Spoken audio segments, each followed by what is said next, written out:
Okay. Alright, we're here again. It's me, ShyLo Vega. I'm here once again with episode 2 of Go4Broke. And I'm here with Jubal. What's up? And I'm here with Barlog. Barlog. And the first day we're going to talk about today is an anticipated game that's coming out in like a couple of days. 5 days? Yeah. And it's Marvel vs. Capcom 3. Oh, yeah. Goodness. I know, our other, studio mate, the Asian's not here today. Girlfriend had to take him away. So, yeah. Future wifey aggro. Yeah. Yeah, he was really anticipating this, but he had to go on some business. But we're actually going to talk about Marvel vs. Capcom 3 today. I really want to know what some of you guys feel about this. I know, A Groove is excited about the roster right now, man. Yes, I'm loving this roster. I don't care what anybody else out there says. Finally, something different. As much as it would have been nice to see everybody just back in 3D. Marvel vs. Capcom 2.5 even. I like this roster. I don't know, man. Because we all have to adjust. And I'm still upset. I'm still upset because Cyclops not in it. I'm still upset about that. We could still survive without Cyclops. That's the thing. We've gone from Cyclone kicks. We've gone from gene splices to gene. You should be okay. I'm not okay. I'm not okay with that. I want Cyclops. I just like the fact that it's not just another thing in the series to make money and they're just putting a new number in front of it. It's actually a whole bunch of new characters, moves, 3D that isn't messing up the game. It just actually looks cool with the background and the characters. It's not some weird gimmick. I'm not gonna lie. I'm actually surprised that MODOK actually made the roster. Hell, I'm surprised most of these people made the roster. Arthur, Amaterasu. I know there's another person that caught my eye. It wasn't Beautiful Joe. He was already in before. Who was it? I know it was somebody. I don't remember who it is, but this roster is really. I'm like. Oh, like from Resident Evil. What's his name? Wesker. That's surprising. Yeah, he looks complicated to use though, man. He looks like you have to chain all his moves together in order to get something to go right. And it's very, I don't know, but I'm happy Taskmaster made it in there too. Man, that was a Moon Knight villain. That's whoa, and no Moon Knight. Yeah, but it makes you think. Like, that's what's weird. They added a Moon Knight villain, but not Moon Knight himself. Well, that's not completely unheard of, but But also the thing is, it looks like they're trying to add people to really make it look new and fresh. People you really wouldn't have thought of to begin with. That was their point, I think. A lot more people that are relevant today. And that too, yeah. Somehow, Shumagorath still made the cut. Yeah. I'm very happy about that for some reason. Shumagorath made it in there. I'm very excited about that, actually. I was surprised that they just sort of outright changed Jill, though. Jill. Oh, yeah, they added Resident Evil 5 yeah, Jill. that's right. Yeah. I was actually kind of excited about that. Yeah, they say she doesn't play the same at all. But is this the one she's blonde? Yeah. Oh god. Yeah, it's that. And she has the little implant in her chest. I'm not too mad about that. We finally got the real deal on Phoenix.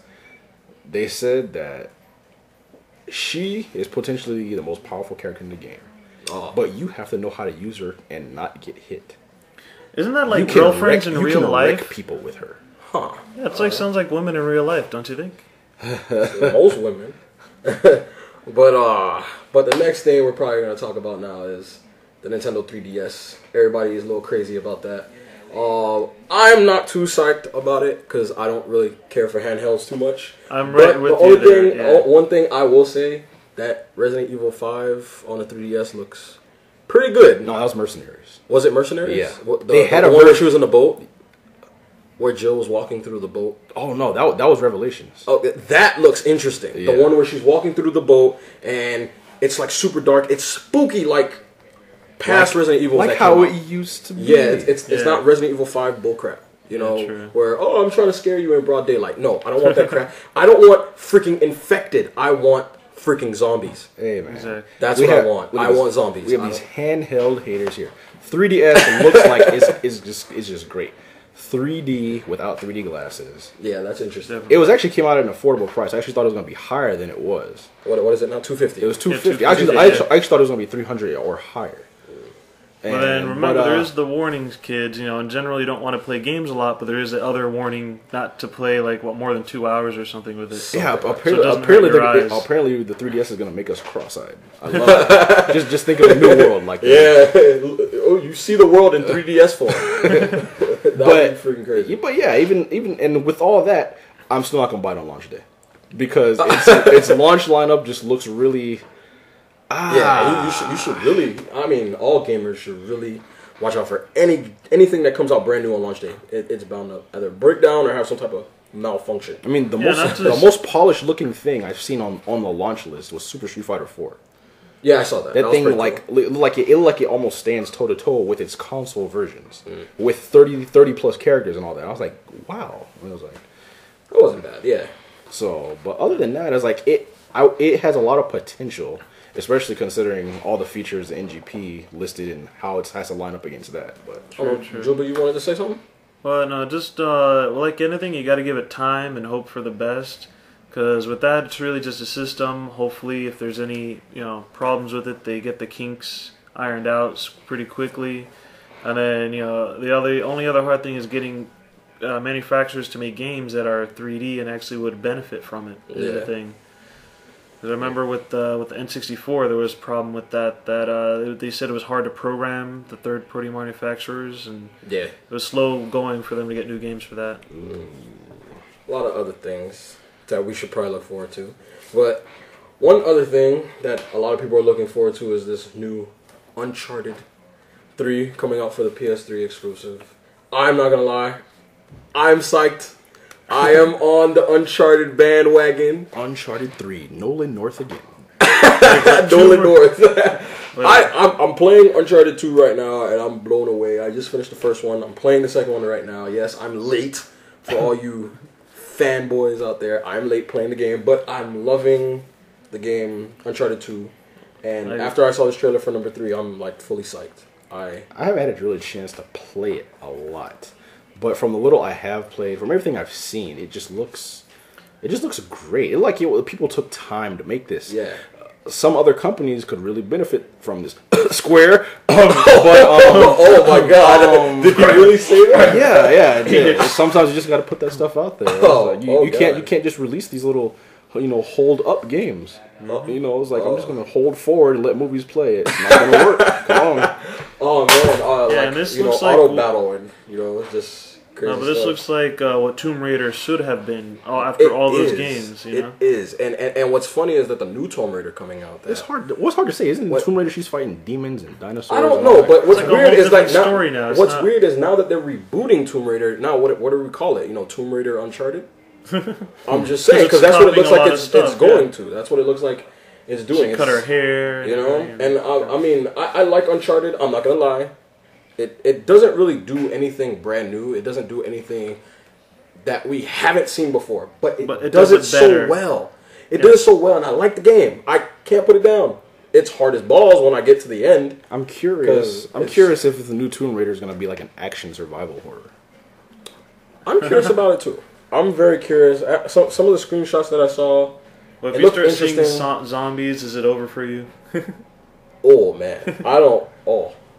After seeing a giant T-Rex in the first game, I was pretty confused. Yeah. I was pretty confused. But if a zombie pops up, I don't really know how I feel about that. Hey, if a zombie pops up, I hope I didn't get charged for some downloadable content I didn't download.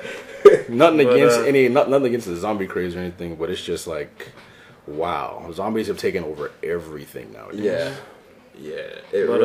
Back to Uncharted, the things they've done well, you'd say, even though it's a third person, that you think even the controls, the way the shooting, they did pretty well. Yeah. Jumping around, climbing, everything. It's not clunky. Well, one thing I would say about Uncharted is one thing I didn't sort of like about it was when you're jumping or when you're reaching for a ledge, sometimes it doesn't feel like you're actually doing it. It feels like it's automatic. The game does it for you. Oh, true. It's really based on how impatient you are with certain jumps. If you're running towards a ledge and you got to jump a giant gap, it depends on how early or how late you jump. That determines your death.